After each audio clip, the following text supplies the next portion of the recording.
Les amis, c'est Slender Zombie. Aujourd'hui, on s'apprête à faire une nouvelle vidéo. Et aujourd'hui, on va s'intéresser à Chucky la poupée. Comme vous savez tous, Chucky la poupée est dans nombre des films. Et il est vrai que la poupée existe vraiment. Oui, je rigole pas les amis, ils existent vraiment. Je rigole encore pas, ils existent vraiment. Tout commence en 1986 où j'ai oublié la date. Un jeune Evan, ou je sais plus, habité dans une magnifique maison. Magnifique maison. Mais on va parler de Chucky, mais de Robert. Robert la poupée. Un jour, en 1900, je sais plus quoi. Je crois que tout le monde sait c'est quoi Chucky. En 1900, je sais plus quoi. Eugène va dans une maison ultra jolie.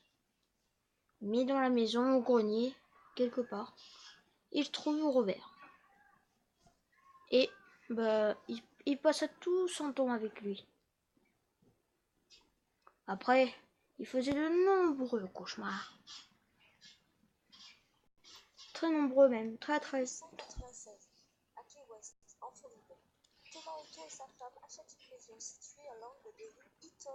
Oui, voilà, écoutez cette information que je peux vous dire, c'est sur la chaîne Enquête Spéciale, c'est tout ce que je peux vous dire.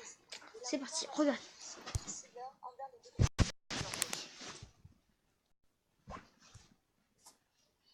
Et il paraît qu'elle a un rire terrifiant. L'un d'entre eux offrit à leur jeune fils Robert Eugène une poupée d'1 mètre de haut, le jour de son 6e anniversaire. Le domestique en question fut licencié quelque temps après, car il a été surpris pratiquant de la magie noire et des incantations vaudou. Comme Chucky, le jeune Robert s'attacha très vite à cette poupée. Il la nomma comme son propre prénom, Robert. Robert et son nouveau jouet deviennent inséparables, au point que l'enfant l'amène partout avec lui. Pour l'heure des repas, une chaise était spécialement dressée pour la poupée. Bon, les amis, quand il y aura le chargement, parlera un peu. Robert dormait contre elle. Les parents de Robert n'y trouvaient aucun inconvénient. Voilà quoi, voilà Robert, voilà, c'est une poupée comme Chucky. Voilà, je peux pas À l'attachement qu'apportait Robert à sa poupée. Mais de soudains événements allaient les pousser à réviser leur jugement. Un jour, le petit Robert demanda à sa mère de l'appeler par son second prénom, qui est Eugène, car le prénom Robert appartenait dorénavant à la poupée. Sa mère a plusieurs fois surpris le petit Eugène en pleine conversation avec la poupée Robert. Le petit, avec sa voix aiguë, prenait un autre ton pour imiter la poupée. Au fil du temps, le petit garçon prenait une voix tellement plus grave et rauque que la tonalité de sa voix ressemblait à celle d'un adulte. Le comportement du garçon commença à changer. Il se montrait particulièrement agité ou se blottissait dans un coin de sa chambre, fixant la poupée Robert. Il faisait souvent des cauchemars, jusqu'à une nuit où un effroyable vacarme s'éleva de sa chambre. Les parents se précipitèrent, ayant découvert une chambre ravagée, des meubles renversés, et Eugène assis sur son lit, qui regardait fixement la poupée. Quand il vit ses parents débarquer dans la chambre, le petit Eugène s'écria. Voilà quoi, ça donne un peu à C'est chair de Robert, poule. ce n'est pas moi qui fais ça, c'est Robert. Des fois, les domestiques ou les parents ont trouvé les jouets de l'enfant aux 4 coins de la maison, tous mutilés, cassés. Quand l'enfant était interrogé à ce sujet, il répondait que c'était Robert le coupable.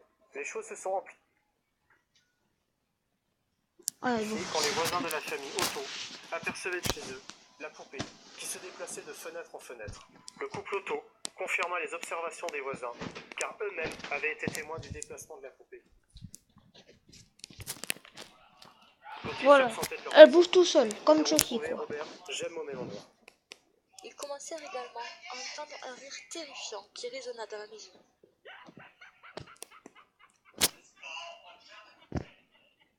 Certains domestiques C'est pas comme le roi de Chucky ça.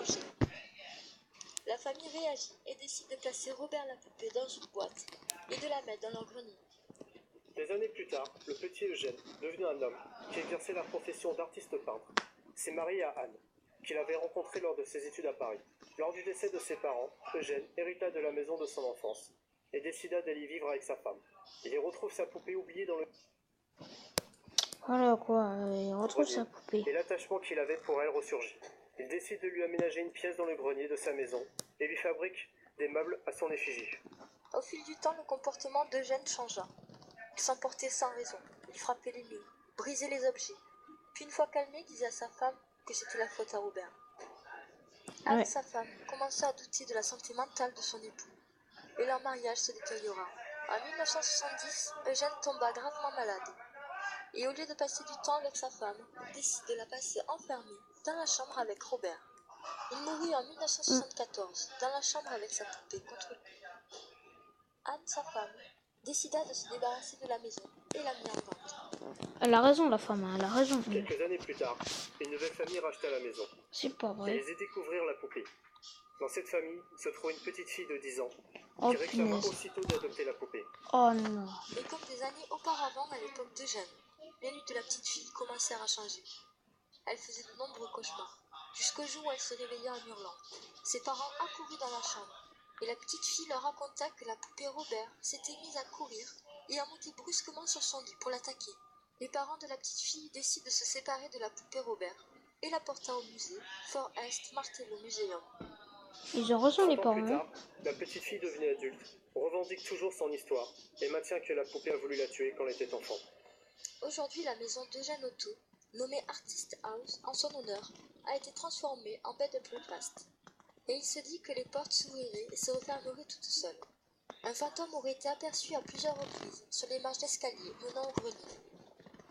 La poupée Robert, quant à elle, est toujours exposée au Fort East Martello Museum. Elle est exposée dans une boîte en verre où tous les visiteurs peuvent venir la contempler. Mais attention, n'allez pas la voir pour vous moquer, sinon elle vous jettera un sort. Ne la prenez pas non plus en photo sans sa permission. Si elle incline la tête, elle est d'accord. Si elle ne bouge pas, ne prenez aucun cliché. Une malédiction s'abattrait sur vous. D'ailleurs, dans la salle où est exposée la poupée, de nombreuses lettres sont affichées sur les murs provenant des visiteurs, implorant la poupée de leur enlever leur malédiction. Alors, simple poupée de chiffon ou véritable malédiction? En tous les cas, tous ceux qui sont rentrés en contact avec elle prétendent qu'elle est bien vivante, qu'elle parle, qu'elle se déplace seule, et qu'elle peut être très violente. Et vous, oseriez-vous aller là-bas? J'aimerais bien. Attends, Comme ça, je la défonce.